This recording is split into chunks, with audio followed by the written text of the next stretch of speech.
Só reforçar que a gente será favorável, parabenizar minha colega vereadora Day aqui por isso aqui, que vai é uma forma, uma maneira, né, uma das armas que a gente tem aqui para pressionar o executivo para que agora pense. Mas eu acho que aqui eu fico feliz porque eu acredito que a gente meio que chegou num ponto em comum, vereador Pedro. É a questão das licitações, é a questão das empresas terceirizadas, é na parte burocrática que nós temos que melhorar. Nós temos que melhorar, né? Eu acho que todo mundo desabafou e contou o seu lado da história, mas a gente viu que no final o que está imperando muitas vezes é a burocracia. Então eu acho que aqui é importante isso. Eu sempre digo que uma oposição forte faz um governo forte por conta disso. Se não tivesse essa discussão, talvez a gente não teria chegado nesse senso aqui. E aqui, defendendo aqui meu colega, vereador Lucas Carinhato, vereador D'Ambrosio, eu sei que são muitas frentes parlamentares, mas o problema é que a gente quer fazer, vereador Lucas, uma frente para cada problema nessa cidade. E se for assim, a gente vai chegar final do ano com 1000 frentes parlamentares, porque é tanto problema que a gente tem que estar fazendo para pressionar o governo, vereador D'Ambrosio.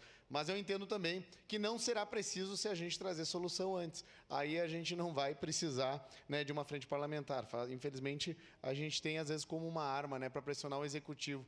É o que a gente tem aí. Mas eu acho que agora vai... Eu, meio-dia, vou postar um vídeo aí sobre as casas lá, como que está, para o povo avaliar, para o povo dar a sua opinião. Nada melhor que o povo, a população caxiense, as pessoas das mais de 220 casas aí que estão aguardando, nada melhor do que eles dar a opinião deles, de quem está certo, quem está errado na história. O poder emana do povo, eu sempre digo, né? Então, é importante a gente estar postando o vídeo lá e o pessoal tirar a sua própria conclusão de como está aquilo lá. E também usar as nossas redes sociais como forma de transparência.